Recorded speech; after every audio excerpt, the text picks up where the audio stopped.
자, 이제 우리가 남쪽의 신라, 북쪽의 발해. 무슨 시대? 남북국 시대. 남북국 시대에 어떤 발전이 있었을까를 볼 차례예요.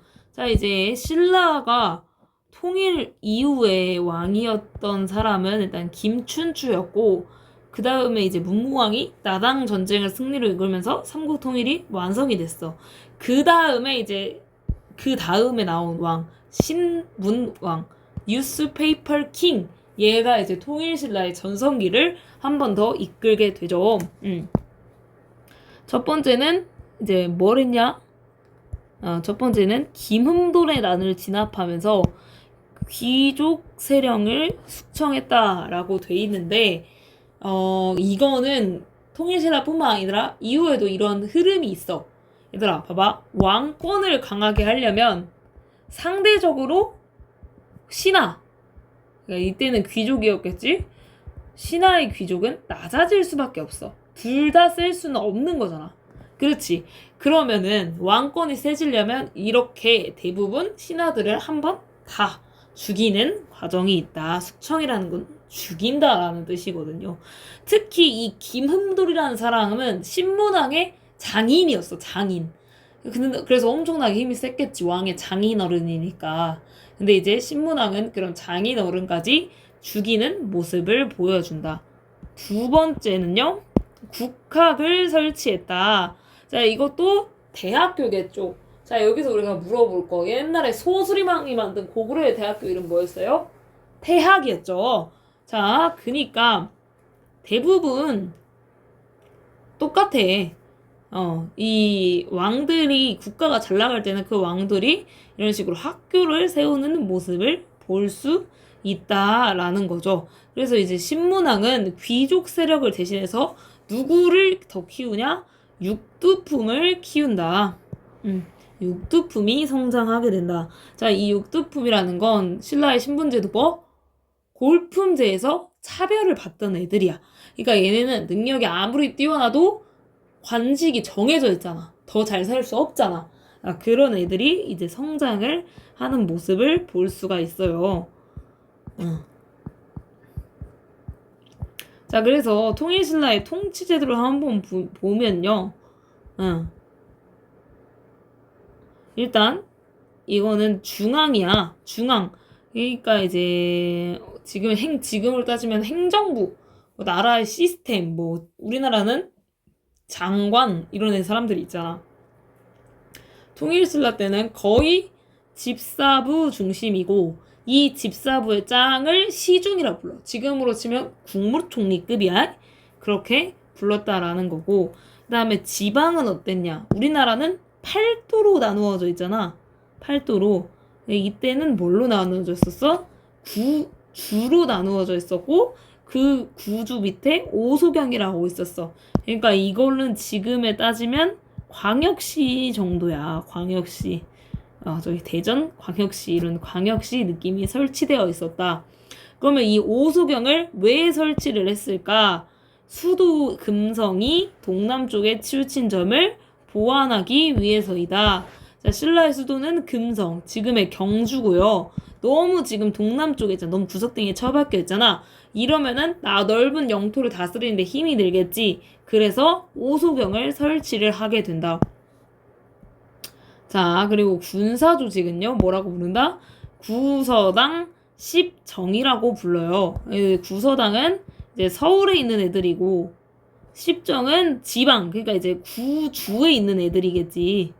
예, 이해가 됐어? 근데 이 구서당에는 누구 있냐? 신라 사람만 있는 게 아니라, 신라인, 고구려인, 백제인, 말갈인을 모두 포함하는 민족 융합적 성격을 띠고 있어. 그럼 봐봐. 주는 9개라고 했는데 왜 10정일까? 바로 여기 지도에 보면 여기 한주가 바로 위에 발해랑 붙어 있어서 여기에만 2개를 배치했다. 그래서 하나당 하나씩 해서 총 10정이라는 거. 자, 그 다음에 토지제도를 봅시다. 자, 이 토지제도를 보면요, 관료정과 녹읍이라는 말이 나왔는데,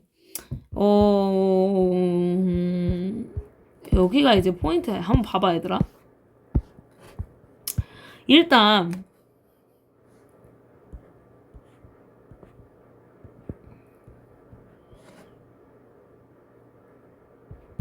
왕이 있고 이게 신하가 있지. 근데 얘들아 봐봐. 신하는 어쨌든 그게 직업이야. 그치? 관직을 하면서 나란 일을 하는 게 직업이잖아? 그럼 얘네한테 월급을 줘야 돼. 근데 이때는 돈이라는 개념이 없어요. 그래서 대신 뭘 주냐면 이때는 돈 대신에 이제 땅을 이제 보수, 그러니까 월급으로 줘야 돼. 근데 직접 땅을 주는 게 아니라 뭘 주는 거야? 땅에서 세금을 거둘 권리를 주는 거야. 오케이? 세금을 거둘 권리를 주는 거야. 그러니까 예를 들어서 여기에 그러면은 신하 말고 농민이 하나 있겠지. 예, 농민이 하나 있는데 그러면은 이 농민들은 농사를 하니까 농민이겠죠. 그러면 이렇게 원래는 이렇게 농민이 왕한테 몰래 세금을 주는 거잖아. 근데 이거를 대신 신하한테 이렇게 가는 거지. 이게 뭔 말인 줄 알겠어? 이 그림이 선생님 못 그려서 그러니까 이해하고. 어쨌든 신하들은 뭘 받는다? 땅에서 세금을 거둘 권리를 주는 거야. 에? 근데 이제 원래는 그러면 봐봐. 이게 무슨 문제가 있냐면은 이 신하들이 농민들한테 가서 너 농사만 열심히 지어, 농사 열심히 지어서 나한테 세금만 잘 바치면 돼? 이렇게 말을 하겠냐? 아니면 야, 너 농사 짓고 저녁엔 우리 집 와가지고 좀 일 좀 해. 이러면서 부려먹겠어. 부려먹은 거지. 에? 오케이? 그게 뭐예요? 그게 옛날에 노급이었어. 노급. 그래서 결국에는 이 농민이 신하의 약간 노예처럼 되는 거야. 그러면은 신하가 힘이 점점 더 세지겠지. 그니까 이제 통일신라에서는 그가 안 된다. 온전히 이 농민을 노예로 부리지 말고 온전히 세금만 걷어라. 그게 바로 관료전이 되는 거다. 이해했죠? 노급과 관료전의 차이. 까먹으면 안 돼요. 자, 그래가지고 그걸 한 왕이 바로 누구다? 신문왕이다. 에? 그러면 여기 신문왕 업적 여기 3번에 추가 좀 해. 신문왕의 업적 3번은 뭐가 있다? 관료전을 지급하였다. 관료전을 지급하였다라는 특징이 있고 귀족의 중요한 경제 기반이던 노급을 폐지하였다. 그러니까 즉 관료전을 지급한 거랑 노급을 폐지한 건 거의 같은 말이다 라고 보면 돼. 그래서 이제 신문왕은 이때부터는 신하보다는 백성들을 좀 더 위하는 정치를 하고자 했던 거지. 그래서 이제 성덕왕이라는 왕까지 가면은 이 그 백성들한테 정전이라는 땅을 줘서 너네 여기서 농사 짓고 여기서 나온 거는 너네가 먹고 살아라 라고 해줄 수 있다는 거죠. 근데 이제 통일신라가 망할 때는 다시 어떻게 되겠어? 다시 여기 노급이 부활하는 모습. 알겠죠? 그래서 이게 중요해. 자, 이렇게 하면은 이건 집사부 시중의 권한이 커졌다 했잖아. 그럼 상대적으로 귀족의 힘은 약해지는 거거든. 이 시중은 귀족 출신이 아니야. 그러니까 여기는 귀족의 힘이 어떻게 돼요? 약해지는 모습. 자, 그 다음에 이거는 이제 구주, 오소경 이런 식으로 이렇게 오소경을 만들었다고 했잖아. 그러니까 이거는 이제 수도를 보완하고 그러니까 뭐 효율적으로 통치하기 위해서 이렇게 설치를 한 거다. 자, 그 다음에 신문왕이 관료선을 지급하고 노급을 폐지한 모습이야. 자, 이거는 뭐였다고? 귀족의 경제적 기반을 없애기 위해서이다. 자, 그 다음에 이 구서당은 신라, 고구려, 백제, 말갈이 모두 있는 무슨 성격?